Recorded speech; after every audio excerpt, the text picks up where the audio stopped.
Oh, do I remember that?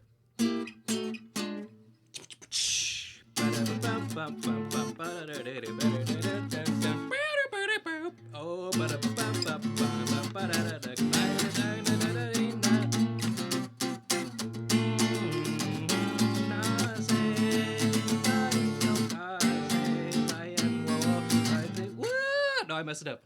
Hold on. No, keep it going. Keep it going. Okay. Okay? Okay? Do you want me to fade out? No. No! You hear that? Yeah.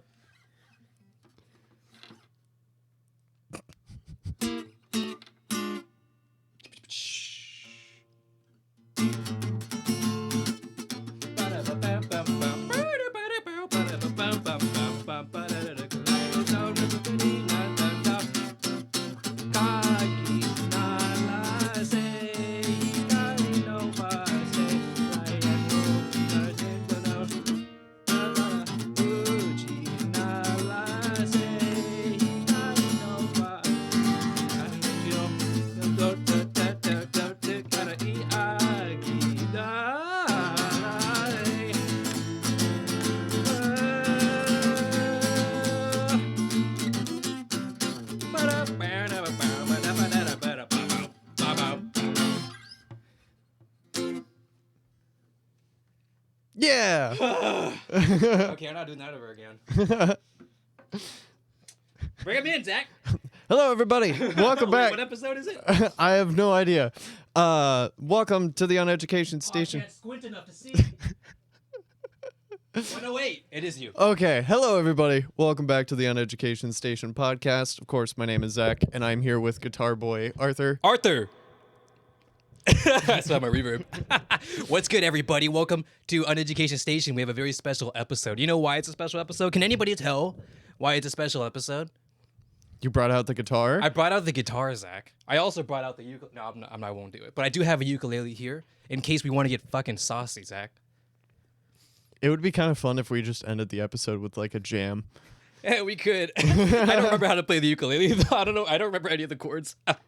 I know some chords. All right, it's time for a jam sesh, Zach. Live. Live. Okay. Fuck it, we're doing it live. Fuck it, we're doing it live. But that'll be later. Maybe. We'll see. I don't know. But it is a special episode because today is, in fact, the Bocchi the Rock episode. If we had a sound effects thing, or if I had the patience to edit this, because I won't, but if I had the patience, I would insert a sound effect for the crowd, the clap, just a clap. No, a crowd roaring track, you know? Yeah. Because this, as far as everybody knows, is the most anticipated episode for me because I've wanted to talk about Bocchi the Rock for so long, and I finally got this boy to watch Bocchi the Rock with me. And guess what? He liked it. I loved it. I really did like it a lot. I'm so glad. Yeah, it was definitely one of those shows where I think it was one of those shows of all time. It was one of the most shows of all time. But when I think it was when the first performance came out, when the episodes were still airing, you showed me a YouTube clip of that, and you're like, bro, you need to fucking watch this. And I was like, yeah, you're right. And then all the episodes aired, and I kind of forgot about it, but you never forgot. You were like, I never forgot. I never forget. I never forget Bocchi the Rock, Zach. Every single time I think I'm done with Bocchi the Rock, something else comes up. Artwork comes up. A video essay comes up. A song breakdown comes up. A new song comes out. And I'm like, I can't get over Bocchi the Rock. I can't. I really can't. And there's so many reasons, and we will get into that because this is going to be a spectacular episode. I don't care, Zach, if you get tired during the middle of it because I will continue the momentum as far as I can until I fucking die. I'm on 3 hours of sleep, by the way, and I'm sitting here sipping on some Folgers iced coffee that I made. Best part of waking up. Folgers in your cum. No. Yeah, this was one of those shows for me that Sorry. I just keep thinking of that joke. I'm sorry. It's so stupid. I hate the internet. It's one of those shows of all time. It's one of the most shows of all time. This was one of those shows that I continued to watch stuff about. Like I watched the first performance so many times Good. just because. Oh, we gotta react to it. We gotta pull it up and talk about it because we need to preface that we're both musicians here. Oh yeah, I realized if this is the first episode that you're ever watching of us and you haven't seen the 20 episodes that we've done on music related things, we're musicians. We are musicians. I played the guitar I was kind of messing around, dinking around. I only learned it the other day. Mm-hmm.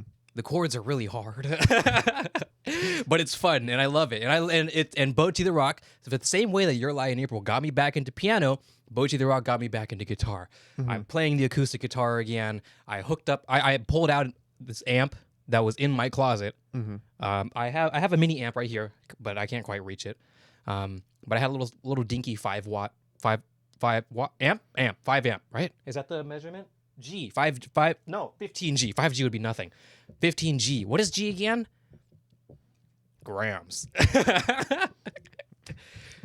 Gusto. 15 Gusto amp, which is a little teeny tiny one, which a lot of, starter guitarists will get. And that's totally fine.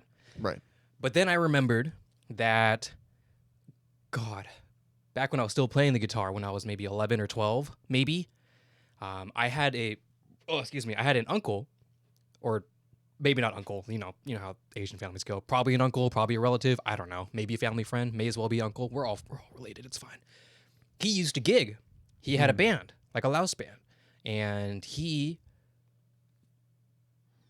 was going to say pawned, I don't think that's the right word, but he gifted me, there we go, this amp, this 65 Gusto PV amp. Mm-hmm. It's big. Well, it's not huge, but compared to this guy, that guy is compensating, but it's not because he's packed a fucking punch. Dak, look at that. The first dial over there, the volume dial. What number is it at? 2. It's at 2, Zach. That's the loudest I can put it for a suitable recording session without padding, of course. But if I go any louder, Zach, this whole house is gonna shake. It's a gigging amp, Zach. Yeah. And it feels great to play on. I have enjoyed using this amp. I finally figured out this whole static thing. Mm-hmm. I don't know if this is the reason, but I just played with the dials and I got it to not static anymore because, of course, that's how that works. Have you tried turning it off and turning it back on again? Oh, Zach, there's like 5 different on and off dials on that thing, or on and off switches. It makes no sense. And all that, and there's no headphone jack. So sorry, Mom and Dad, but what you gonna do? Rude. But yeah, I think Bocchi did the same thing for me too, where I really wanted to start playing guitar more. Mm-hmm. And it just so happens that this is like right before Jackson's giving me a 7-string. Mm-hmm. And so like I have so many ideas. That's right. And like there are so many things that I want to do that I just don't have the facilities for. Like I don't even have an amp for my electric that I have right now. You don't? No. Well, you do now, Zach. You can have my 15 Gusto. 15 Gustos. I'm gonna look it up because I told everyone that we were musicians, Zach, and now we don't know what that increment is. Well, I mean, we're musicians, but that doesn't mean that we know about guitar things. It's gonna be something stupid, isn't it? Arthur, Jackson's gonna be so disappointed in us. I don't care. He hasn't watched Bocchi the Rock. None of his musician opinions matter until he watches Bocchi the Rock, Zach. I need you to understand that Bocchi the Rock is your certificate of musicianism. Musicianship. That one. You're not a musician unless you've watched Bocchi the Rock. I don't care. I don't care anymore because Bocchi the Rock hit every single mark. And G is the closed loop gain of the circuit. That didn't help. I guess gain? 15 gain? That doesn't sound right, though. I don't know. Anywho, yeah, I started playing guitar more. I started picking up my acoustic way more often. There was a song that I've been wanting to learn on guitar forever, but I just thought that it was going to be way too hard. And then I was just like, meh, fuck it. And then I just, like last night, I started working on it. So yeah, it's lots of fun. Lots of jazz chords and whatnot. Hell yeah, I love jazz chords. I mentioned I learned that Bocchi opening earlier. We'll get into Bocchi real quick, but for now, I do want to talk about just how it's really invigorated. Nice word, Arthur. Thank you, Arthur. That music spirit again. Oh man, everything about it is just like I want after this episode, I want to get up and play my guitar. After this episode, I want to get up and play the drums or play my piano or shred on my ukulele. You know what I mean? You want to just play music, and I'm trying all sorts of things. These days, just I'm a big rhythm guy, right? That's what I did in jazz band. So I'm not a big lead player. You can tell because during our middle school jazz band days, I avoided every single solo like the plague. Did not want to do a solo. That all went to Skylar or to the trumpets. It was not me. But I did love me some fun chords and strumming patterns. That's my favorite thing. Yeah. I love one thing that J-rock and J-pop has really made me have fun with is the use of these fancy chords, I guess. Not even fancy, just like your occasional major seventh or a sharp fifth or whatever, and you throw it in, and it add that little extra bits and pieces and makes it really nice. And you're jumping around the fretboard and you're jumping around the scale a ton, which you don't really see too much in, at least, Western mainstream pop, right? Where it's just four chords, and then maybe two more during the bridge, Maybe a key change. Maybe a key change. What are you doing? Where are you at?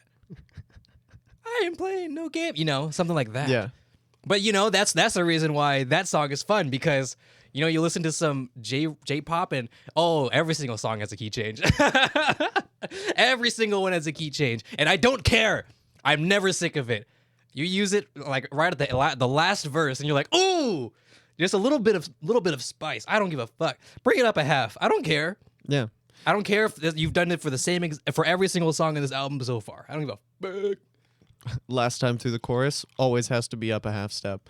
Yeah, I noticed that the more I listen to especially openings and ED songs that for anime, there's a lot of key changes all over the place. All over. They're not afraid, Zach. They're not afraid to change the keys to their songs. Maybe on the keys. On the keys. But no, it's fantastic. So, Bocchi the Rock. First, before we start, I changed my set a little bit. It's a little different. Can you tell? Take a guess. Ooh. I mean, it looks way more organized now. It does. That's right. What did I do? Looks like you put more figures on the shelf. Correct. I mentioned before that I'm tired of having things sprawl out everywhere. So now all my figures, besides a few over there on the couch that you can't see, and the singular Yami that's on my piano behind you, they're all here now. Right. Behind me. There you go. Before, it was my keyboard junk. That's now over there under the table. Over here, I got a couple stacks of manga right here. Notice I have Oshinoko here because Zach's going to watch Oshinoko too, and we're going to have an Oshinoko episode, but that's for another time. Soon. Very soon. But yeah, I just wanted to say that because I like how it looks now. And I feel a little better about everything, and everything looks a little more cleaner. But speaking of cleaner, let's clean Bocchi. Yep, that's what I went with. So, Bocchi the Rock. Why is it anime of the year, Zach? Tell me why, Zach. Tell me why. Has nothing to do with heartbreaks. Tell me why. I think it's because, for one, the animation is fucking immaculate. And I know that I talked to you about this, and we can go into more detail in a little bit, but the fact that they would play with the different types of animation that they would use for comedic effect or for like dramatic effect, like it was so funny. Yeah, the animation was bonkers. It was just off the rails everywhere. Sometimes they would just play live video and just jump into stop motion. It's literally just a visual spectacle. It made my ADHD brain very happy. And also, Mom, Dad, dog, sister. Funny.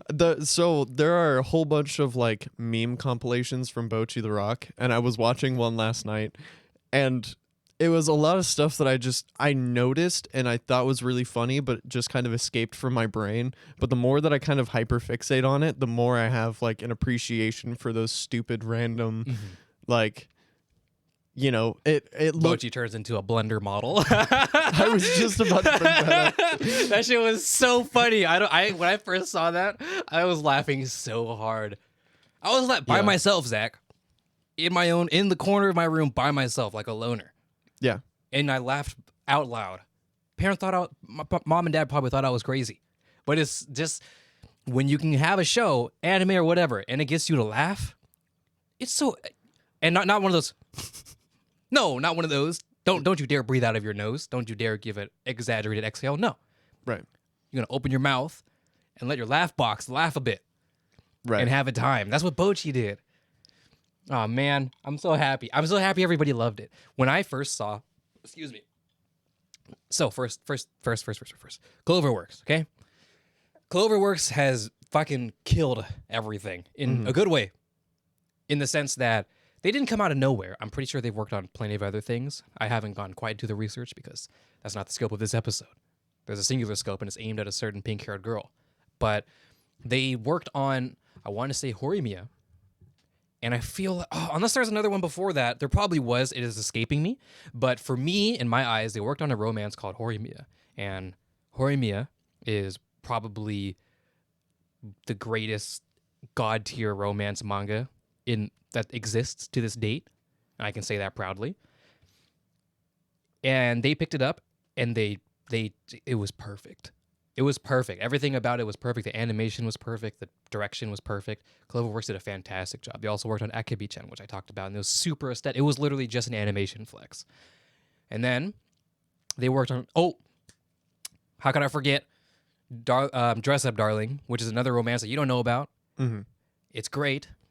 It's a bit, but it's fantastic. The animation is incredible. The artwork is incredible. And the manga or the story is super wholesome. And it's great. And it's also so it's great for everyone.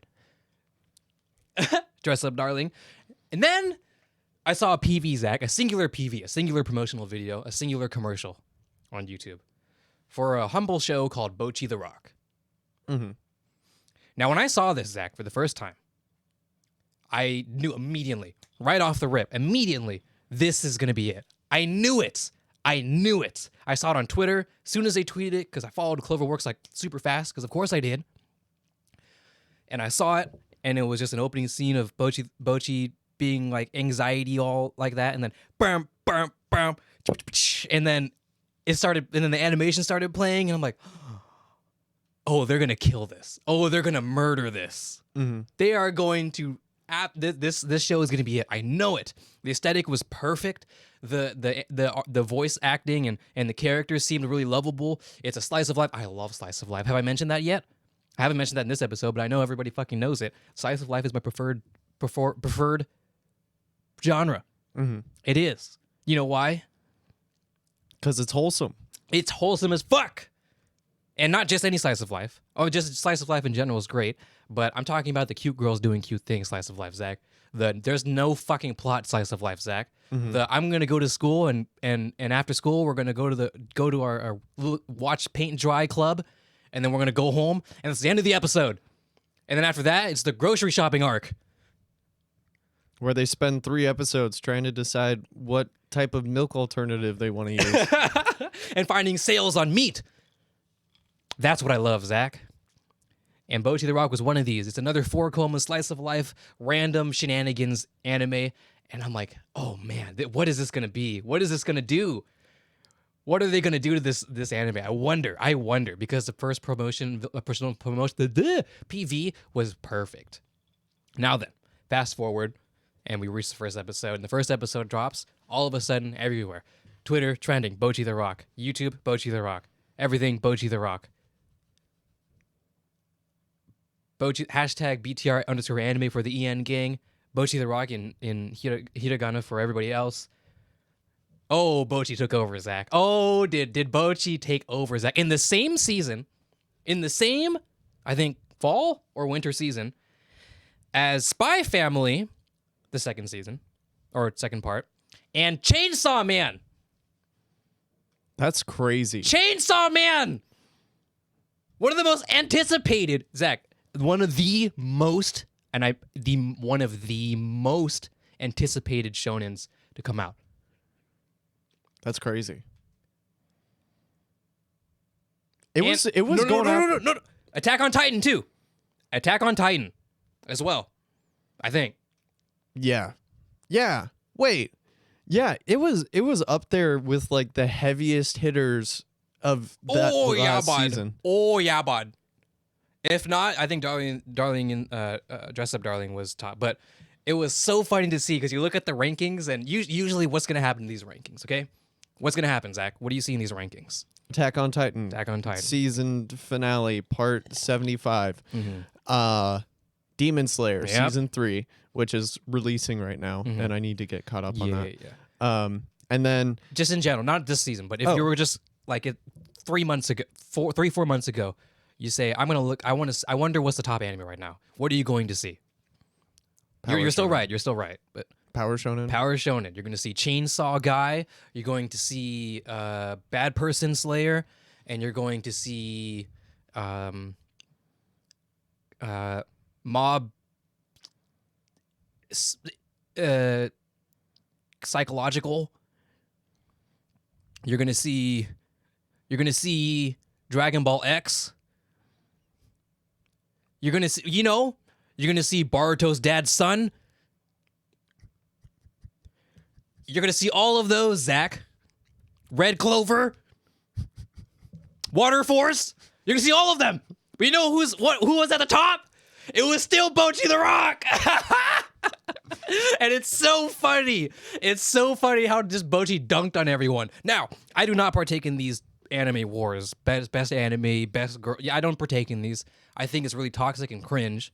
I mean, okay, you can have your fun. It's fine. But some people, they take it a little too serious. You know what I mean? Mm-hmm. But oh man, it felt really good to see Bocchi up top there. Oh man, I think the funniest part is just the drastic difference in the type of anime that it was. Just because it's like a musician slice of life. Just like even I wasn't. I knew it was going to be big, but I did not think it was going to trump the big ones, the big boys. The Titans, literally the Titans, but it did. How did it do it? How did a humble 4-koma manga with I think like 13 chapters get an anime and it toppled over all these giants? How did they do it? Wholesome, realism, and I don't know, dude. Every single episode was just like a fucking... It was so perfectly created just for the sheer fact that they didn't take it too seriously. Mm-hmm. Like, they were totally fine with taking the animation and just fucking with it for comedic effect. Mm-hmm. Like you were talking about how Bocchi turns into a Blender model. Oh, yeah. That's the funniest fucking thing that you could think of. And then, like, when Bocchi was like, I'll be right back, excuse me, and then you just see waterfalls. Just like oh yeah, when she threw up. Yeah. It's just like that was so funny. Or when she like in the beginning, the first episode, where she like fell over and they started playing the credits like 10 minutes in. I laughed so fucking hard when I watched that. I was like, no way. That's so funny. It's so dumb. It's like we're just saying all these jokes, and I don't want to talk about jokes because when you talk about jokes, it's not funny. Right. So watch Bocchi the Rock and understand why this comedic. Okay. Comedy anime exists, and there is anime with comedy. Mm-hmm. Now here's the problem. Sometimes it's just not funny. Right. I mean, you might get a, Yeah. Maybe a. Just like two, just a 2 rope, like a. Yeah. That's it. But no, if you can time your comedy perfectly, then it changes the game. If you just slap punchline on punchline on punchline on punchline on punchline, there's what it's not. That'd be the boringest comedy show of all time. It would just get stale after a while. Oh yeah, it'd just be okay. After like the 5th punchline, all right. But here's the funny thing: you can go after this. I'm sorry. Okay. So for the idea of 4-koma, do you know what a 4-koma is? I do not. So 4-koma is a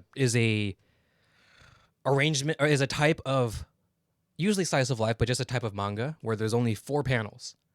Per 8 panels, but they're basically square panels. I wish I had one on me, but if there was a page.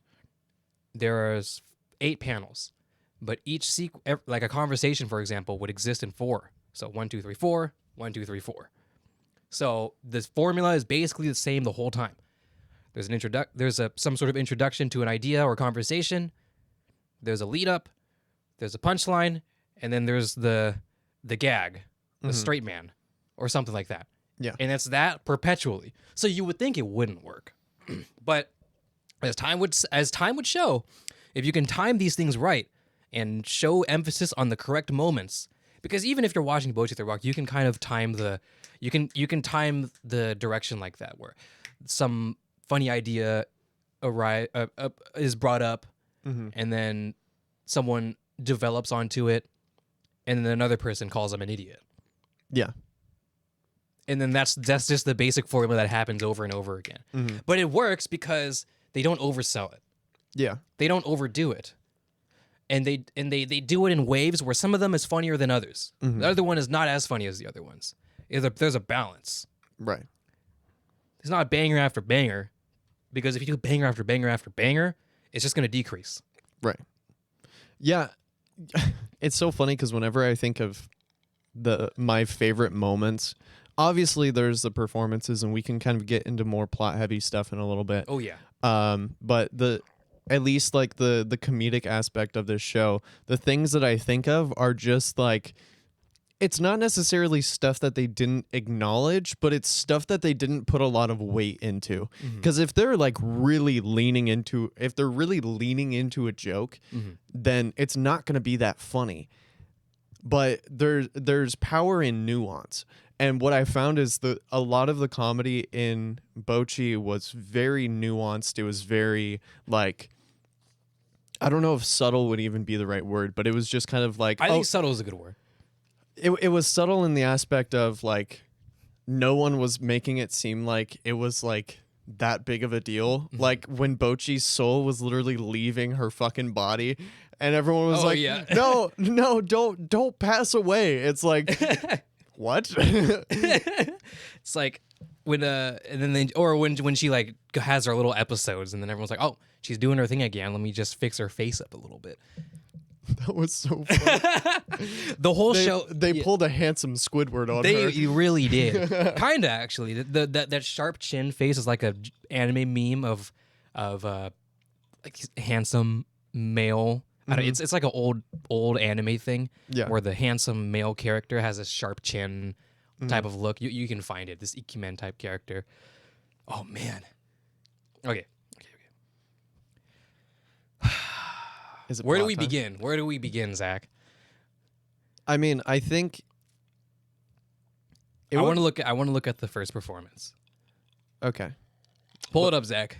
Our producer, pull it up. Let's see it. I bet. You know what to look for? Just Bocchi first performance or something. Yeah. Something like that. So, the first performance, there's a reason why I want to look at it, is because, oh man, everything about it was perfect. There's a few performances that you watch from Bocchi the Rock and it blows your mind. And the first performance is not the one that blew my mind the most, but it's the performance that when I watched it for the first time, it made me real. Let me see. Yeah, Keisuke Ben's first performance, the first one. Yeah, this one. Oh, loud. You probably don't want audio on this. No audio at all? No audio. Oh God. Maybe, okay, turn it up a little bit. A little? Just a little bit. Just like that much? Just a little, yeah, and then mute it. So that way when we remute it, you know what I mean? Because I just want you to put it back on close to when the solo is happening. So give me Chrome. There you go. Go ahead and let it go. So everything about this performance is perfect. When I first watched this episode, I was like, my jaw was dropped. Everything about it. I was in my bed, laying down as I normally watch my anime. Oh, Zach, did I stand up? Yeah. From 90 degrees, or from just 0 degrees all the way to 90 degrees, I stood up. I got off my bed and I stood up. Everything. Look at the water bottle shaking, Zach. Are you kidding me? I know. Are you fucking kidding me? In not this video, but I like commented on the Japanese part of this video, and I was talking about how perfect the animation was, how perfect their fingers are to the fretboard, to make the actual chord structures of every single chord. Right. The strumming is perfect. Ryo, the bassist, perfect.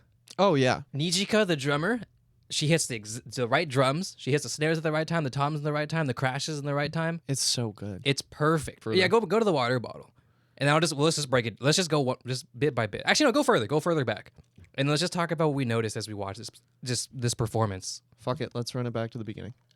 The bassist. You mentioned it before when we first watched it, how she would drop her hand for open strings. Yeah. Where the mic is positioned, she's fixing her mic to where even though she already did it. Do you have the tendency to fix your mic when you have it? Yeah. Looking back, forward, and then back on the fretboard to because you can't see. She's a beginner guitarist, Zach. Yeah. She's looking back at the fretboard to see her chords. So one thing. Look at Nijika right here tapping her feet to the beat to keep in the rhythm. Well, okay, you can't during this break part when it's just the lead guitarist and I think the drummer. No, not even. It's just the guitarist. And look at Nijika keeping the beat, so she's keeping everybody ready. So when she comes back in, there you go. It's so good. And then when she explodes right here. Oh my God, it's perfect. And everyone's like, what? Ryo and Nijika look at each other to confirm. Yes. All right, let's keep going. Oh, maybe one more. And watch Nijika as she's doing her drum fill when she's doing her drum fill, moving from the snare to, what's the one up top? Tom? It's like a rack tom. Rock tom, yeah. And she's washing her sticks as she does it. Look at this. Look at this. Do your little fill. Do your little fill. Like, who does that? Everything is perfect. And look at how everyone's kind of jamming. Look how Nijika, or not Nijika, Ikkyo looks at her fucking fretboard again and just back and forth. Everything is so perfect. Give me that fucking guitar camera. You know what I mean? And then they do this quad split. Oh, that made me so happy. Oh my God. I'm keeping it at the quad split. I've never seen that in an anime. Like, why would you, who does that? So This is like a music video. This is higher quality than music videos I've seen from famous people. And I don't want to say I got spoiled, but I knew going into it how high quality and accurate the animation was when it comes to the performances and the musicianship of it all. But even then, dude, it was like I had mentioned earlier, when we were watching the show, it was like, oh, dude, this is the craziest shit I have ever seen. I know. It's so. Oh yeah. There's so many things I love about this performance specifically. All right, give me when the left part starts, or not. Why did I say that? When this quad part starts, and then just watch how they, as they're finishing up the song, how they're kind of resolving their body language. You know what I mean? You know what I mean? Look at how it's so simple, how they're swaying back and forth and kind of just letting the song ride out. Oh, they don't show it, but they don't show it. Nijika and Ryo, they look at each other because they're kind of ending the song with her last little snare hit, and then Ryo has the last beat note, I guess. Yeah. And they look at each other to confirm when it's happening while she's slamming the crashes, and then, boom, Yeah. Dude, it's so good. And the reason why it's so good is something that you wouldn't necessarily expect. Okay, let it play in the background while it's muted. This had, you're referencing, they have to be referencing actual performance. They probably had the performers who did the song go up on a stage, multiple cameras, multiple notes, multiple angles. Sorry. Yeah. I need to point this out. I fucking love the fact that you can see the pick in her hand, and you can see that she's holding the mic with her 3 other fingers and adjusting it without dropping her pick. Like that. And the pick just doesn't magically disappear or something. Yeah. The fact that even something as simple as that, and being someone who's I've been in a situation that's kind of similar to that, where I'm playing an instrument and trying to sing at the same time. Oh yeah. While performing. This is literally what I was doing yesterday. Not like this. It was at the church. The church. Playing Bocchi the Rock at the church. Playing Bocchi the Rock at the church. But that similar idea of we're playing and I need to make adjustments on the fly, and it just looks so good. And it just made me realized like how much love was put into the show when it comes to just the musicianship of it all. Like, Yeah. oh my god, It's made with love. I say it all the time. I say it all the time. This show is made by music lovers. Everybody is putting their 100% into this. All the animators, all the sound design, all the writers, whoever made this arrangement, the players of this because the voice actors aren't. I'm sorry to break immersion, but the voice actresses aren't playing the song. Well, Ikkyo's voice actor is singing, but there's actually people playing the song. But everyone's putting their 100% into it. Every single person on this team is 100%, and you can see that. I'm on Twitter. I'm following all the animators. They're posting their animations. I forget what they call it, and it's just. And you see them continue posting and post more art of Bocchi because they're all fans. They're all music fans. They're all Bocchi fans, and everybody just wants this show to work, and it does. If you read the manga for this, okay, the first couple of chapters I will say is really bonkers to read after watching the anime because the anime is just so wild that you read the first couple chapters of the manga and you're like, how in the world did they do this? How in the world did they animate everything to be like this? And that's not a bad thing for the manga. It's just, what in the fuck did they do? Right. Because the manga is great. I loved it. I read a bit of the manga. I am a little bit past where season 1 is. Oh, it's so lovely, but I can admit the first couple chapters is like, what in the world? Yeah. Where did they get these ideas from? Who is writing? Like, okay, listen. Okay, animator. I know this isn't in the manga, but I want Bocchi to fucking die right here. And guess what? She fucking died. Those are those moments that made the anime so good. Like just the random shit. Yeah, so there's an anime called Kaguya. First of all, I love Kaguya. I'm not going to badmouth it. Don't worry. I read the whole entire manga. I love it. I watched the first season of the anime, and I loved it. It's hilarious. It's a comedy anime. Kaguya-sama Love is War. It's about a student council and a vice student council president. They both like each other, but they won't admit it, and they're trying to make the other person admit it. And hilarity ensues. It's awesome. And the anime does this very similar thing. This one's by A1 Pictures, so they also do great animation. Your Lie in April, to name a few.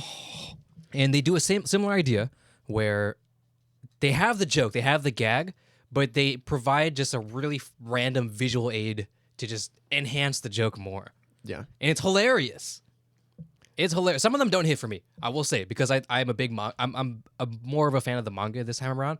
But in the anime, but in Bocchi the Rock, it's perfect. Every single out of just chaotic animation hit is perfect. I think when I think of Bocchi the Rock, I initially started watching for the performances, and then I stayed for all of the random chaotic shit. Because like that really gave you that inclination that like you have no fucking idea what's about to happen in the episode following. Like I knew, you and I both kind of like talked about it and broke it down a little bit. I knew when the performances were coming. I just didn't know how the hell we were going to get there. Oh, yeah. And then the fact that we took the road that we did to get there was just super bizarre. And that's what made it more fun. And I think, oh, dude.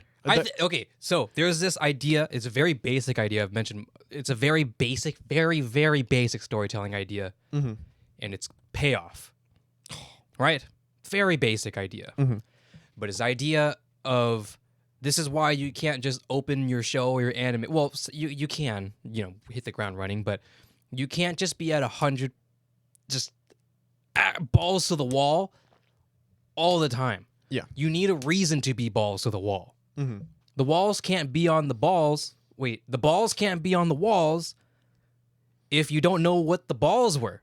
Or how they got there. Exactly. How did the balls get on the walls? Then when you know, you understand why, you understand where this glue came from, or sweat, then you're like, that makes way more sense.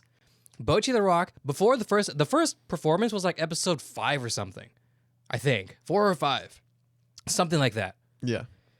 There's 4 or 5 episodes of just absolute bonkers energy of learning every single one of introducing every single character, learning about their lives together as they're meeting each other for the first time as well, since they're forming a band. And did we even mention that the whole point was just they formed a band for the first time? We haven't even talked The about whole the point plot. about Bocchi the Rock, the plot is just a couple schoolgirls forming a band for the first time and understanding the concept of playing with each other, performing with each other on stage in front of one person, 3 people, 5 people, 100 people. Yeah. And it's so because of this concept. The reason why the slice of life worked is because it's just kind of like this in-between break moments of, okay, this is the shtick, right? They're in a band. They're going to play live at some point. But are they just practicing nonstop? No, they're going to school and they're dealing with just random personal problems And working and working, shit. yeah, and just like working and going and like homework and shit, you know. You know, it's so grounded and so wholesome that you can relate to it so much more heavily, rather than every single episode there's drama. And then you gotta, oh, why does this girl not like me? And is it because I don't play guitar good enough? And it's like, well, I don't remember this in high school. I think, I think the thing that makes Bocchi the Rock my favorite anime so far. So far? I'm not gonna say of all time because I man. might be proven wrong. The reason why it's my favorite anime that I've watched so far is they can take the storytelling and the writing was in such a way to where they were able to create stakes out of something that may not seem as insane. Like, for example, getting like the 5-ticket quota. Like we were referencing that earlier. Like before the first performance, they had to hit a quota for the venue that they were at. And so there was just this whole crazy thing that was going on because Bocchi, our main pro tag, pink-haired high school girl who's fucking killer at guitar, has major social anxiety. Right. And so her biggest fear is trying to hit the quota, and then it's just like this whole thing where you can see her like slow descent into madness and of just inviting her family and her dog, like she added her dog. I don't think he's gonna need a ticket to get in. Unfortunately, he wasn't able to. Yeah. Sorry, Jimmy Hen. Poor guy. Yeah. Did you get his reference of Jimmy Hen? I did not. Drick? Jimi Hendrix. Oh. There's so many references. That's why I also say this is just a love letter to everything, to music, to anime. There's so many references to other anime in here. There's so many references to bands, Western or Japanese or European or whatever. You can find them. I even implore you to go on YouTube and just look at all Bocchi the Rock anime references, all Bocchi the Rock music references or something like that. And you'd be like, whoa, there is way more than I thought. And the guitars are all real. Right. All the guitars they're using are all real. They're all Gibsons and which one was Kita's again? I should know this because I'm in love with Kita's guitar. It was a Well, I think it was a baby Les Paul. It was a baby Les Paul Jr. Yeah. Les Paul Jr. in this kind of like sea blue green color and with a black neck and pick guard. I'm like, oh, it's so cool. They're all real. Ryo's bass is real.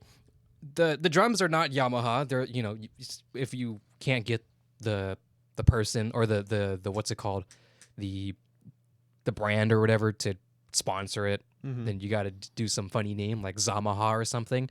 But they have Marshall amps. Yeah, that's fucking crazy. Okay, so I wanna show this. Sure. really quick. Let me see. So the blue guitar is the Les Paul Jr. that we were talking about. Wait, is it a Les Paul Jr.? It's a Les Paul Jr. Okay, and then we have Right? I don't know. See, now that I'm looking at it, my vote of confidence is failing me, and Kitas or Bocchis? for Kitas. It should be. I should know. I'm pretty. It's definitely because I look this up like 50 times a day. Okay, and then Bocchi, her guitar is just like a regular old Les Paul, and dude, I've played a Les Paul. You have. Oh, I have. You did mention that. They are killer. They are killer, and they're heavy as fuck for no reason. But it's so funny because I think about it like I can imagine someone playing the things that she's playing on the guitar that she's playing them on. You know, like you see those people who have like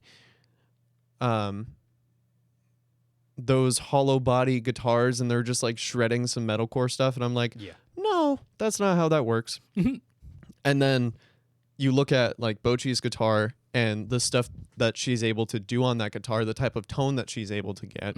Like you literally bought a pedal that she uses for the stuff I that bought an she was overdrive doing. pedal. I got it from Jackson. I don't have the same one as her, but I just have Age Overdrive pedal. But I got it because I knew pedals existed, but I just assumed like, okay, there's just a distort pedal. No, there's two different ones. There's a distort pedal, and there's an overdrive pedal.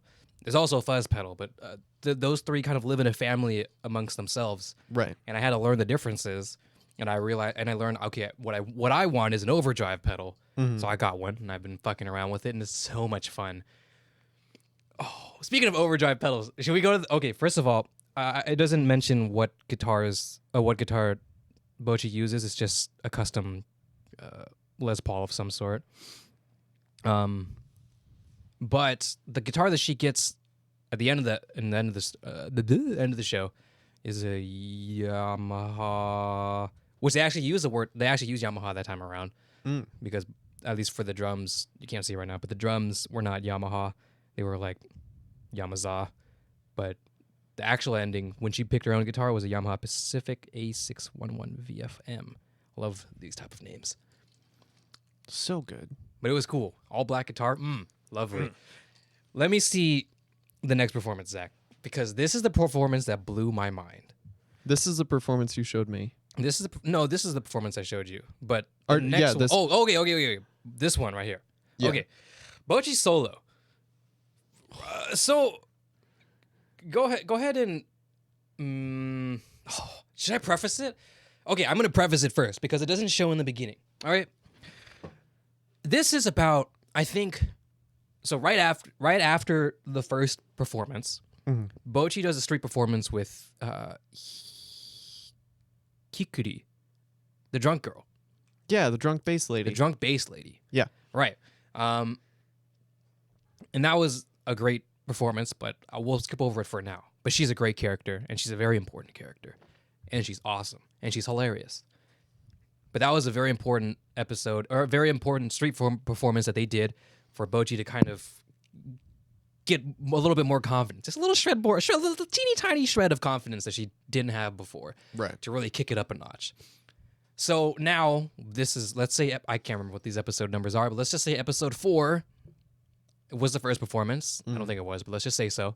Episode 5 was a street performance. Episode 6 is another performance.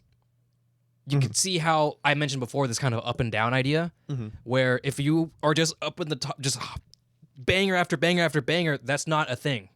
You're gonna de-escalate. That's just how things work because it's too hype. We're about to have 3 performances back to back. How are they gonna? What is everybody has the same exact mindset as what happened during this performance. They met their ticket quota, but nobody was able to show up because a typhoon hit. So all of a sudden, only like 5 or so people were able to show up to their first ever performance or first ever live venue. The first one was like an audition that we just watched. This one is a live venue with actual people, but most of them weren't able to make it. Everybody was feeling low. Everybody was feeling down, and they start their first performance they start their show super stiff. Kita's trying to do MC a little bit, and she's trying to, crack jokes and stuff, and nobody's laughing. And it's so awkward. You feel that cringe so hard, as if you're in the audience too watching them. And then they start their first song with no no crowd cheering, no laughing or anything. They start their first song and everybody's out of sync. Everybody's out of whack. Kita singing off key. Nijuka is drumming slower. Ryo is not paying attention to anything. And the first performance, which is the first song that we just listened to, is just absolute garbage. It's sloppy, and even the audience is like, yeah, that was a waste of time. Mm-hmm. And that's exactly how we felt too. Because we were like, okay, it's not that it's bad, but back to back performances. Mm-hmm. You know, and it's about to be the same exact song that we just listened to 2 episodes ago. So what am I, you know what I mean? Mm-hmm. What are we doing here? The animation is great and the story is great and I love the characters, but really? Already? And then Bocchi just says no, and she fucking rips it. Now go ahead and play it, Zach. Go ahead and play it, because everybody is down low. This is the street performance they talked about, and this is one her fans that showed up that she felt really bad. And she hits that 5th harmonic and just starts blasting. Do it! She hits a pedal. Oh my god! When she kicked that pedal, you're like, ooh! And then she just starts ripping. All eyes on her. All eyes on her, Zach. Nothing matters right now. All the tension just got broken. Everyone is back up to speed. Kill the lights. Give me the spotlights. Brrr. Oh, it's so good. Oh, it's so good. Oh my god. Also, look at Nijuka's drumming form. It's absolutely perfect. Oh, dude, it's immaculate. that hi-hat hit. it's literally the exact. It's awesome. Everyone is like, Bocchi is fucking killing it. Even the audience is what. This was not the same band that just played that horrible song. Right. I love the first performance so much, Zach, but this performance just blew everything out of the water. I'm these girls right here, Zach. I'm like, what the fuck? I put my phone down. No, I didn't. I'm still holding it because I'm watching it on my phone. But if I had my phone, if I had a ball, Oh my god, dude. I would okay. be throwing it at a toddler, because I need to just exhale this energy that Bocchi is plastered onto my soul. These fans are the MVPs of the show, Zach. So Great people, Great people. individuals. Yeah. I love these 2 fans for like being like having so much faith in them. Yeah. And like after the first song, you can see them kind of looking up at the stage like, wait, this isn't what I signed up for. Yeah. And then that just like seeing how proud they are of Bocchi, like that. Oh, dude, that kind of like choked me up a little bit the first time I saw it, because it was like, oh, so good. First so good. fans. Yeah, your first fans. Oh man, no, these, especially in the manga, these 2 girls are like everything. They are MVP characters. They are all-star characters. Mm-hmm. Just because they're just being supportive. And when they show up in the last performance as well, it's like, oh, they came too. But this song, I mean, when this came out, everybody was like, what the hell? Mm-hmm. There is a very... Okay. Zach, there is a very similar anime to this that I may have mentioned before, about cute girls who start a band after school. Isn't there a poster of it somewhere? There's a poster behind you. I don't know if it's in camera anymore, though. Probably not. No, not anymore, because you're a little closer up these days. But there's a certain anime that is very similar to Bocchi the Rock, and it's called K-On! Wait a minute. One of the guitar players also is playing a Les Paul. Yep. And there you go. When Bocchi came out, immediately, K-On! All of a sudden, everybody's goggles. Well, okay, Bocchi the Rock was still great, but you just couldn't avoid this comparison. Mm-hmm. There's no way. There's no way to avoid this comparison, because it is almost this. The concept is a bit different, but the idea is, or the storyline is different, but the idea is basically the same. Mm-hmm. That, well, I guess the lead guitarist isn't a ditzy, or she is airheady, but the lead guitarist isn't social anxiety girl, but it's cute girls who start a band. Right. And it's a slice of life for Coma. And they play every now and then, but really it's just about their experiences together, eating cake and drinking tea instead of practicing, you know? Yeah. That's all it is. And then when they actually perform, it's like, yes. Now then, this show is different, and I'm going to tell you why. First of all, similarities. Venn diagram, Zach. Venn diagram. We're going to start with the middle. 4 girls. There ends up being 5 later, but it starts with 4 girls for K-On! And 4 girls in Bocchi the Rock. They play, they not a club, but they form a band. Well, I guess there's a keyboard player, but there is a guitarist, bassist, drummer, you know, classic, right? So they start a band. We'll just keep that at bullet point 2. It's the genre of cute girls doing cute things for coma. Slice Our of life. favorite. Our favorite. Yeah. And the animations is awesome for both of them. Now then, what's different? What's different is the music they're playing. What's different is the vibe that both of them give off are different.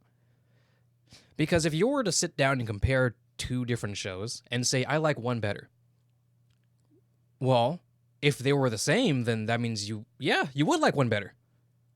If they were the same show, then you would have just liked both. I mean, I like both of them, but that's for a different reason.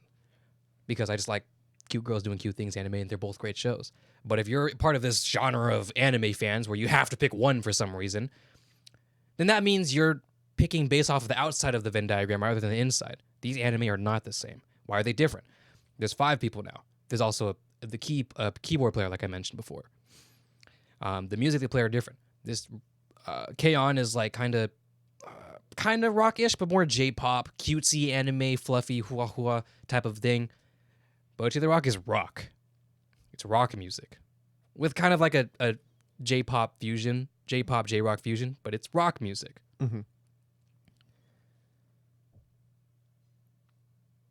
K-On! Is like 25 or 20, 40 actually, plus episodes. Bocchi the Rock is 12 for now. You know what I mean? For now. For now, they are.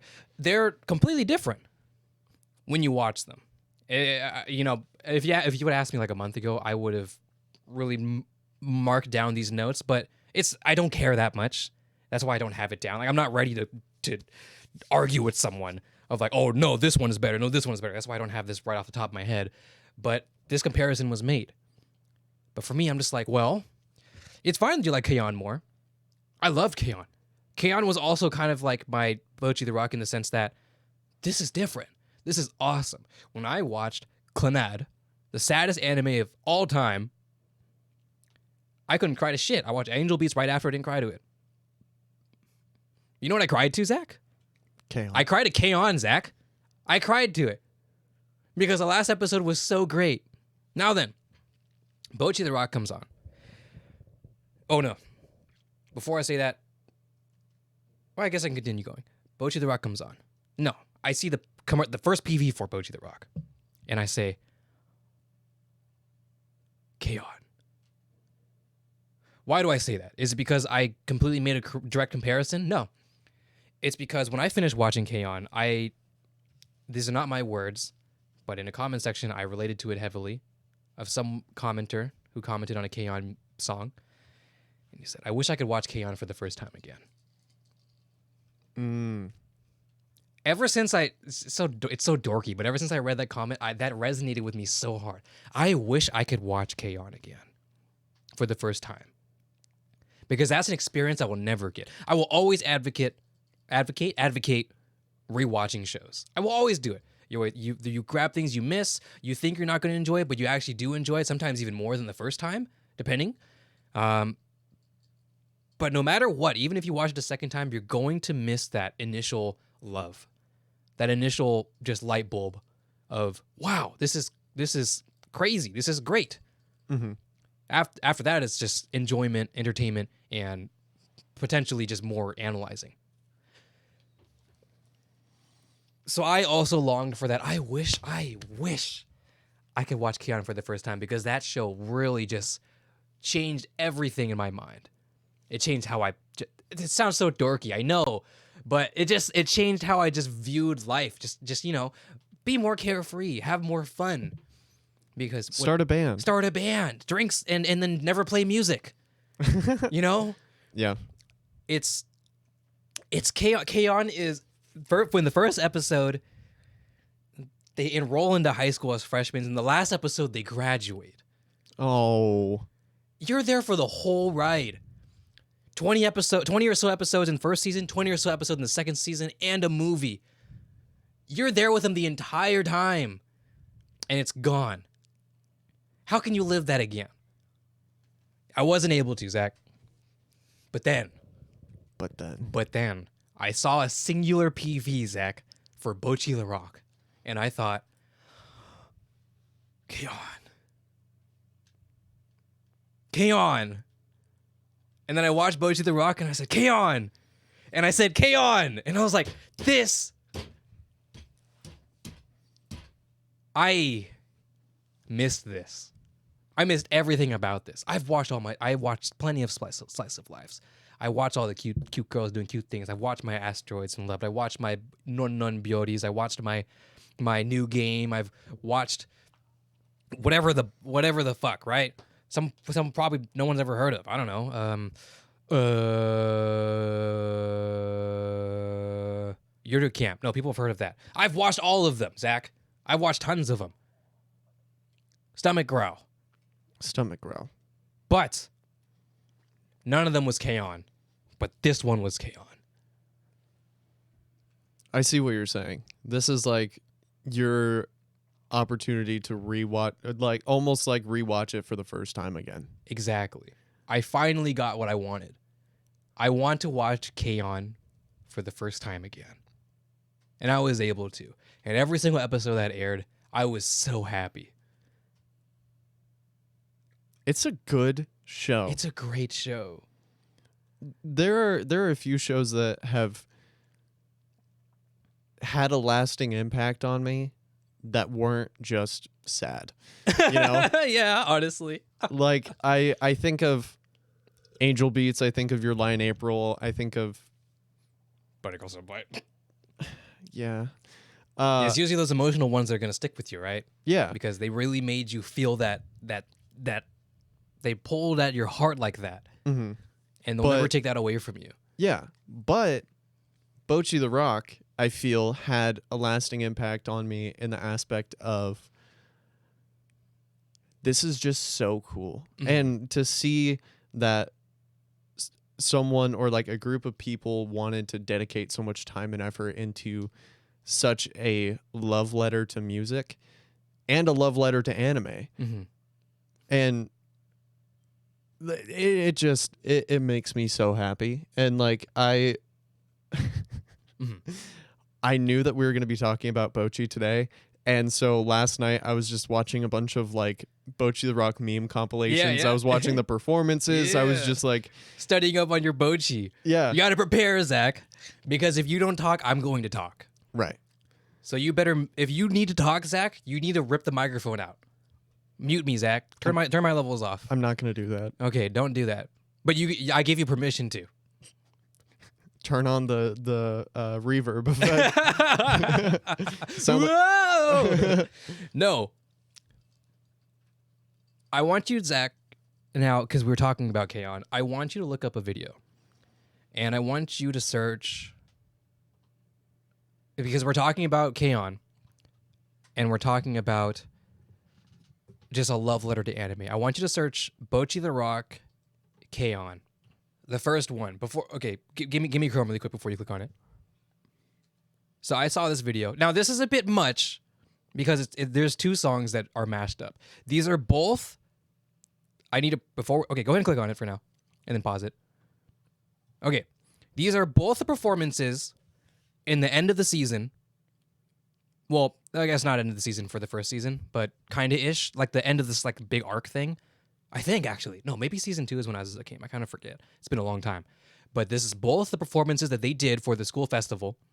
It's in the same key. Oh, it's with the same chords. It's the same timings. Now it's the two songs being played at the same time, so it's a little bit much, but I just want you to play it, and I just want you to see how it's like it has to be a reference, and it has to be that we recognize that a lot of people are going to think K-On! From this show. So this is Fuwa Time, and then from K-On! And also I think Never Forget, I think is what it's called. It's the same. I can it's definitely so, see you it. know, it really is. It really is just a play-by-play reference of Bocchi the Rock or of K-On! And it's so nice. See, now I want to watch K-On! K-On! Is so great. Bocchi did the exact same thing K-On! Did for the reason why I felt, I don't know about you, but I was able to feel really emotional with the story beats that that Bocchi the Rock hit. Even if they were basic. But the nice ones, like when in towards the end when Kitsa really wanted Bocchi to glow and sparkle and do her best, and how she wanted to support her, or even, oh man, there's that one scene where she turned in the ticket, or not the ticket, the application form to perform. Oh yeah, And then they're on the street, and she felt really bad about it. And I was like, oh man, it's okay, you know. She was just trying to She do was the right just trying- thing. You know, she was just trying to support you, but she didn't ask about it. And Bocchi was like, it's okay. And then it's like, oh man. The reason why it works so well is because you're so into these characters. Right. You're so you've watched Bocchi for so long, and you get her anxiety and why she doesn't want to perform. You've watched Kitsa for so long, and you get her over enthusiastic nature, and then you learn about how she's just kind of putting up a facade because she wants to fit in. Mm-hmm. And then she met Bocchi, and she's like, you know, why? I can't believe Bocchi doesn't have any friends because she's awesome, you know? Mm-hmm. And then Nijika and Dio, how they're like, Dio had that kind of, like, she quit her old band because, what was it? They're going to that mainstream type of feel, and she didn't like that. And then Nijika and Dio became friends afterwards, and they started playing music together again. And you can feel their connection too, and how they really want what they want for the band themselves. And it's just you get so much character out of these characters, I guess. Yeah. You really feel you get so attached to these characters that you just want to watch them succeed. You're rooting for them. Mm-hmm. And that's the best part about these slice of lives. It's not that there's these dramatic moments or these actual drama points of like relationship issues or massive problems to solve. There's just one massive problem to solve. What are they going to do about this band? How are they going to do what they need to do? That's it. Right. And Mhm. the you know, a lot of other mainstream anime type or different subgenres, there's like, you know, the triumphant music, and you know, they're marching into battle for this main antagonist battle or whatever. But what you end up seeing in slice of life shows, and especially in Bocchi the Rock, it's a lot more of that personal triumph. Mhm. And it can seem very insignificant, but you know, they did a fantastic job of personifying that idea of like struggling to have confidence in yourself and struggling to put yourself out there and do things that make you uncomfortable and surround yourself with people who you've never met before. Like, that's just so cool. Yeah, I know. I struggle with that. Yeah, dude. Like, she's like me for real, you know. Everyone's like, "Damn, I'm really like Bocchi." It's so, but you just want to root for them. You want them to succeed so bad. You want Nijika's band. You want her band to do well because Nijika is such a great girl, and she's a great leader, and Yo is really silly, but you want her to really fit in. Oh my gosh, it makes me so happy. It's that same thing with K-On! Where I cried to K-On! Because I cried in the last few episodes of K-On! Not for anything sad, or not for anything like, not because someone died, not because a connection was lost. I cried because it was over. You know? right? Yeah. I cried because it was over. That's that you cannot replace that. You can watch your Lion Aprils and your Bunny Girl Senpais, and you can watch all your sad animes, and they're gonna give you that heart-wrenched heartbreak type of type of sadness. Mm-hmm. That oh man, I wish they would make up. I wish they can grieve correctly to this dead person. I wish they can climb up this hill that they've been battling for so long. No, it's oh man, that was a good ride. And I'm so sad that it's over. I'm going to miss this so much. It's that idea of like those last couple days of summer before school started again, you know? It's not that you're sad because anything bad happened, you're just sad that it's over. You're sad that it's over. And ain't that some shit, Zach? That is some shit. That's some shit. Oh my gosh, dude. Yeah, that idea alone ends up really pulling at your heartstrings in a very specific way. And it's really funny because right after we finished watching Bocchi, I just was surrounded by a bunch of musicians. I was telling you about this. I did a photo shoot for our old high school band director. Mm-hmm. And he has a group of a bunch of super talented musicians that he plays with every once in a while. And they were doing some like promotional video and photos and all of that kind of stuff. And he asked me to go shoot photos for them. I was like, hell yeah. And then I ended up making some like really, really solid musician friends and like making really cool connections in that way. And,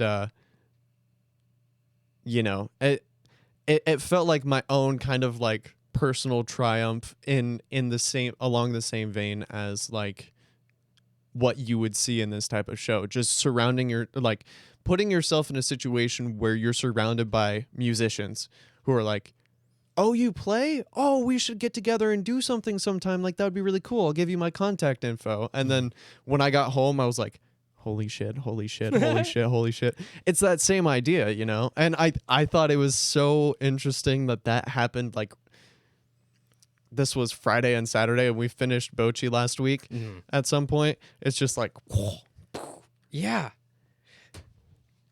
Yeah, I just want to just play my guitar right here. That's all I want to do. After I finished Bocchi the Rock, I downloaded tabs. I downloaded chord sheets. Yeah. That's all I did. When I watched Your Lie in April, I downloaded music sheets. You know? Mm-hmm. And I just want to play music. I think that's so great. And some people, I just imagine they watch Bocchi the Rock and they want to try guitar too. I have some friends who bought guitars because of Bocchi the Rock. Mm-hmm. Because they just want to play. Cameron is getting into guitar. Did you know that? Oh, dude, that's so cool. I don't know. I want to say for a similar reason, but it would, you know, we watched Bocchi the Rock, and he's like, I want to get into guitar. I'm like, that's awesome. Yes. You know? Yes. It's so nice. It's so great. Okay. Because of how much just music references there are, I said before that this is just made of love. Everybody is music lovers. Everybody is Bocchi lovers who are working on this show. Everybody, it's not. I mean, hopefully at least, right? Yeah. Every single blood, sweat, and tear is made out of love because they love Bocchi the Rock. They love this. They love Bocchi. They love this silly character. They want to watch where they're growing, and they want to be able to produce that and kind of witness the growth of themselves as well as they're animating it, as they're making these songs, as they're writing these lyrics. Mm-hmm. Even in the manga, you can tell the mangaka loves music. Like you look at the artwork she does, and she has like in the beginning of a like a chapter art type of thing, right? Mm-hmm. Before a chapter, she would put Keisoku Ben, the band members, and then kind of do a little rendition of a scene in a music video. Oh, that's so cool. Or album cover art, and put them in it. And they're real. You can reference back to it and find that song, and this would be J-pop, or this could be mainstream J-pop. It can be obscure European rock, or just something. Or even not even an album cover. Like, it's literally just a miscellaneous scene within a music video. Mm-hmm. That's not even like their biggest hit. And then you can see the artwork of the studio that the recording studio that they're in, with all the equipment, all the racked compressors and shit, the effects chains and everything, right? Yeah.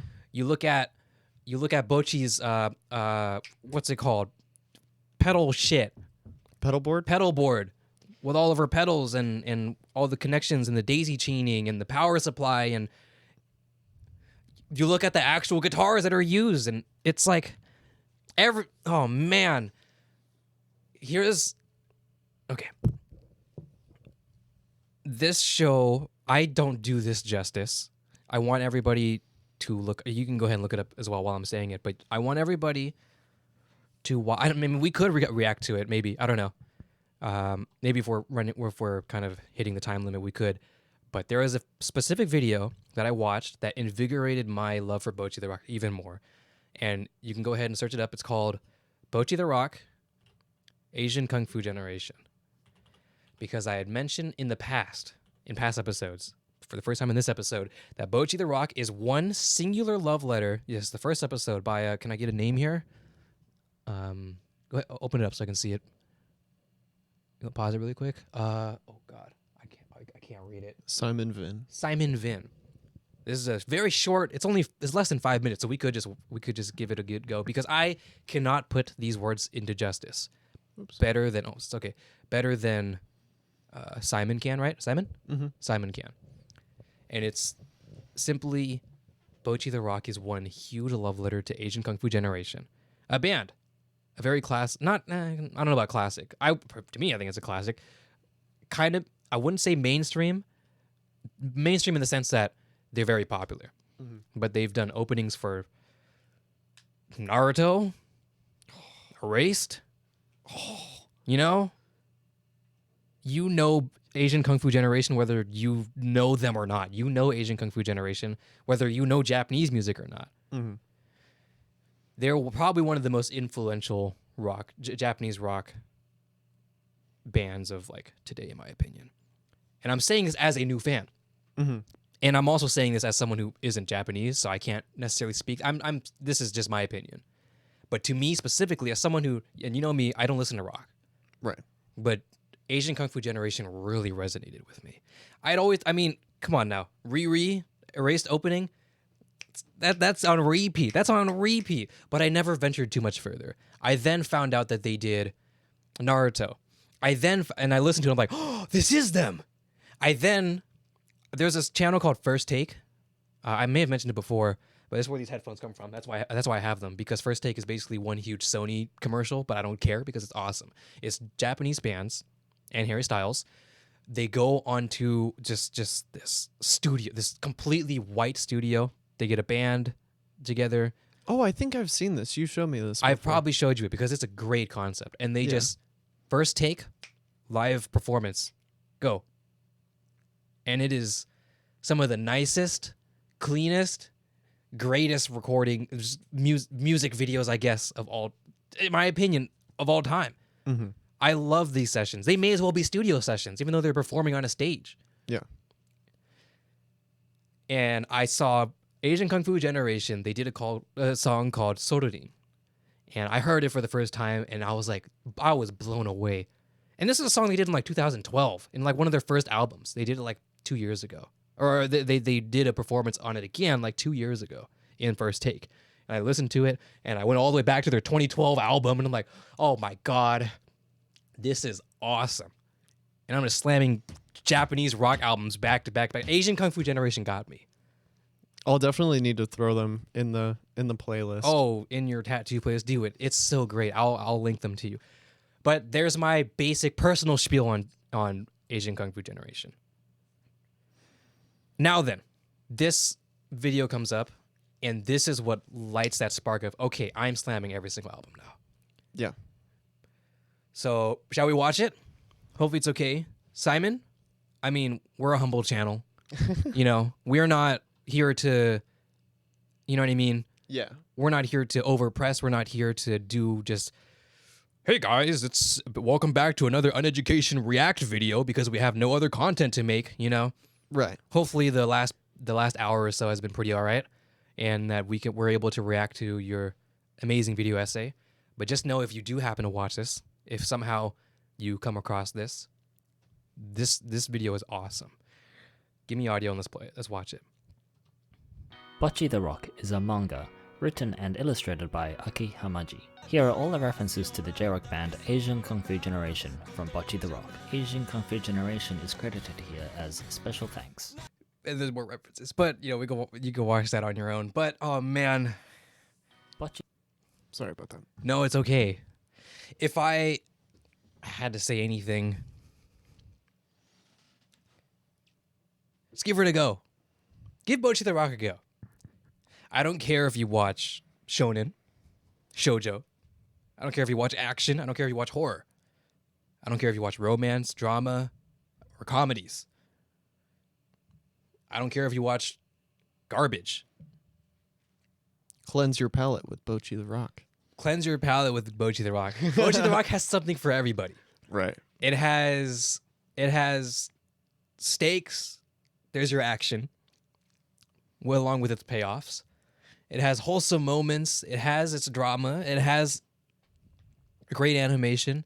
It has great characters and stories. I didn't even mention I'm pretty sure all of the characters that played Bocchi, Ikuyo, Nijika, Ryo, they're all like rookie voice actresses as well.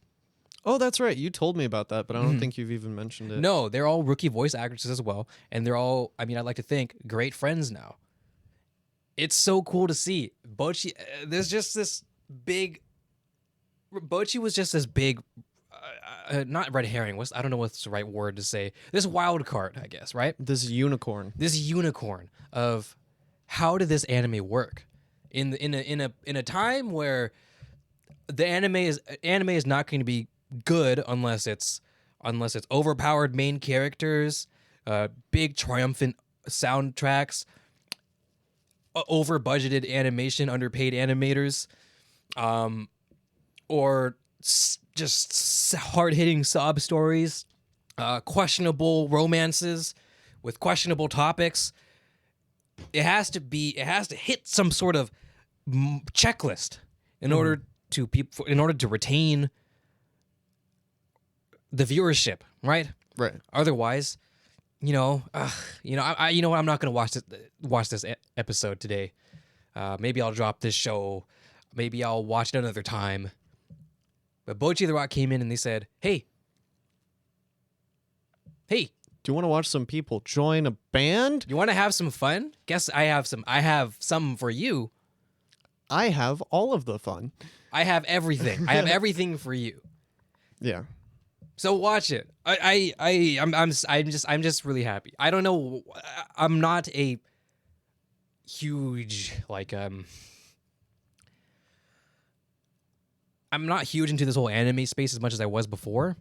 And even if I was more of just a fan rather than someone who would rally down the streets and give off speeches of why a certain anime is amazing, right? Mm-hmm. And I don't have the ability. Well, I do, but I personally wouldn't sit there and do a bunch of research to create a video essay on why I think an anime is great.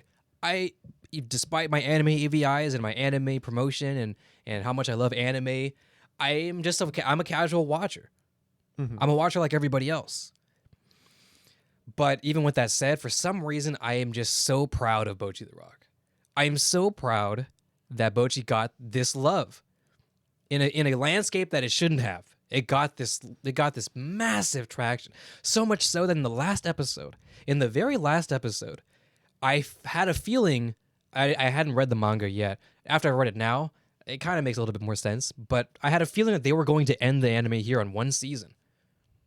But because they didn't realize how fucking crazy it was and how crazy how popular it became, like even I didn't expect it to be popular. I honestly thought it was going to be pretty niche. I thought it was just going to be something for me as a fellow music enjoyer, Kion enjoyer type thing. I thought that's all it was going to be. It's going to be 12 episodes of cute girls starting a band, and that's all it was going to be. But it was more than that, and because it was more than that, I said, you know what? Or I watched the last episode, and it ended in a very odd way. In a way that I feel like they were planning to close the season out. They're going to make this last episode. There's a weird spark there. This is going to be the last episode, and they're going to end it there. Thanks for watching, Mm-hmm. But it ended differently. It ended with Bocchi getting a new guitar and saying, oh, I got to go to work. And that was it. As if they're opening for another season that they had not planned. it wasn't as much of a goodbye. It was more of like a see you soon type thing. I'll see you again. Right. Whoa, you know, whoa.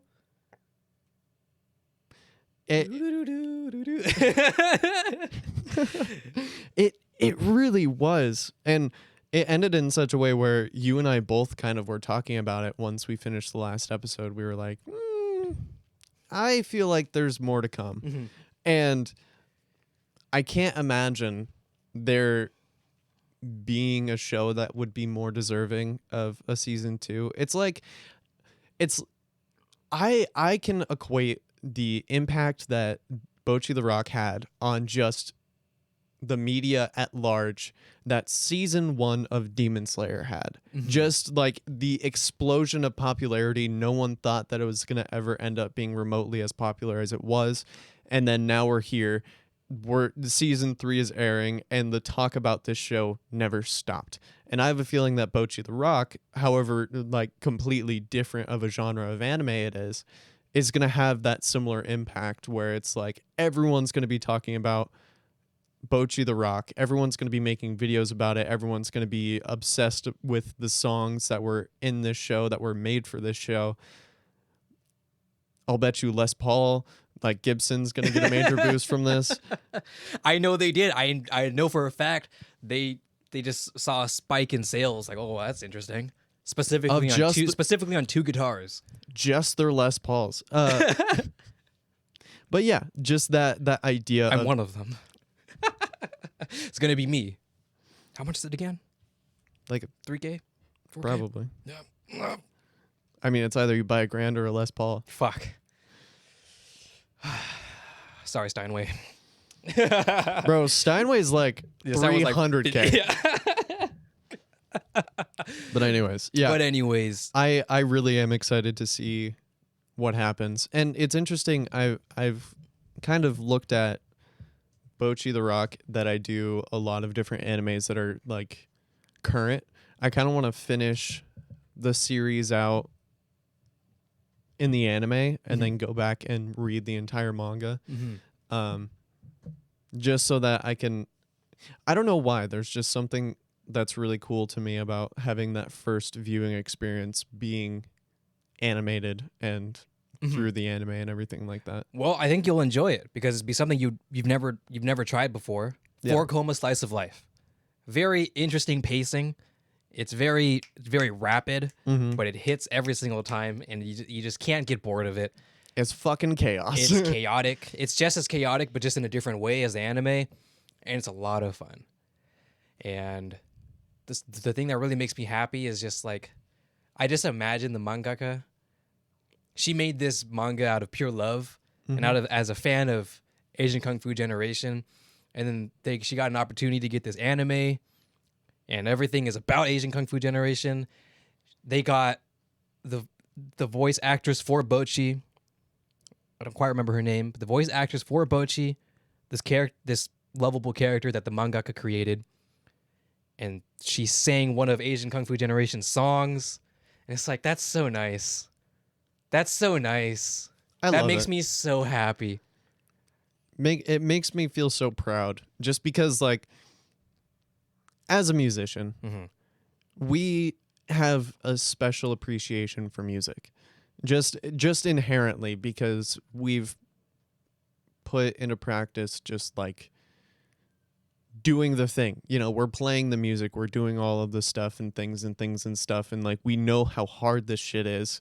And so for this band that has been,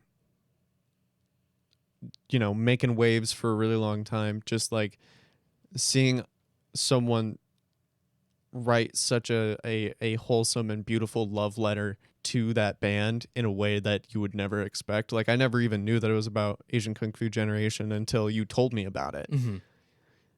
And then now that I know, it's like, oh, that is so much cooler. Yeah. I mean, we could sit here and talk about this all day long if we wanted to. I could never stop talking about Bocchi. Even though, you know, there was this kind of, oh, Arthur's going to talk about Bocchi the Rock this episode again, and he's going to do it this episode as well. And now we finally talked about Bocchi the Rock, and I'm still not going to not talk about Bocchi the Rock because it's so great. And I just want everybody to watch it. I want everybody, whether it is your favorite anime or just an anime that you liked. It doesn't have, I'm not calling it the best anime ever. It did win Anime of the Year, not based off of a certain award, but a different award that's more fan based rather than, Demon Slayer is just gonna win, but it won all sorts of. It was candidates for all sorts of what do you call it, categories, Oh yeah. because it deserved it. Mm-hmm. For voice actors and actresses, performances, openings, OST, animation, just anime of the year. A well-deserved anime of the year, if I say so myself. And that's all. I do have to say, it is really funny that in the first 3 seconds of the opening of Bocchi the Rock, you just see Bocchi sitting in her closet, and then she spins off into the void. And, I think, if anything, if there was one 3-second clip that would encapsulate what Bocchi the Rock is, just in the form of the chaotic pacing of it, that's it. Mm-hmm. Or her soul leaving her body, or her exploding on the beach and like floating away. Or the crows yamchaing her. That was great too. That was so funny. I implore everybody to watch all the Easter eggs. It's hilarious. So good. And there's Watch the more than you meme think. compilations. Watch the meme compilations. There's a channel. I forget what they're called. It's literally just, they just sat down and green screened Bocchi the Rock. Oh my God. Yes. It's like almost, you could watch the entire show green screened. And it's really well done too. They did a great job. And the same channel also does Bocchi the Rock shit posts with those green screens. And it's hilarious. Oh, It's dude. hilarious. I need to find those. I'll as let soon you. as I'll send possible. you. You just sit there and keep watching them because they're so fucking stupid. But it's hilarious because you get it now, and it's like, oh man, yep, It's such Bocchi the Rock it's humor. very Bocchi the Rock humor. But yeah, I see I'd say a good episode or a good time to end the episode. I would say. Yeah. Thank you so much for watching. I appreciate it. This is a long time coming episode for me, so I'm super excited. I'm still gonna fucking talk about Bocchi. I don't care. I'm gonna keep talking about Bocchi until one of these days it's just not the thing anymore. Until it's not cool, and Until it's never not gonna cool, not. and it's never be not cool. gonna be cool. So hey, here's to Bocchi for another few Uneducation Station episodes. We'll space them out. We'll space them out. It's fine. Yeah. It's fine. It's all good. But after this, I'm gonna learn more Bocchi songs. I know one more, and I'll play us out. I'll go ahead and play us out with the only other one that I know a few, but out of the ones I memorized, here's one more, and it's one of the last songs. I wish if I could be a constellation, my favorite song. Okay, Play us out, brother. play us out, brother.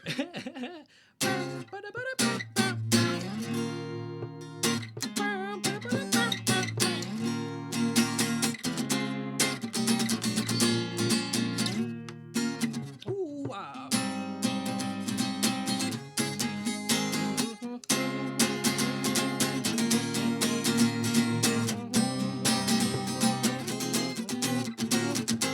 Whoa, da, da,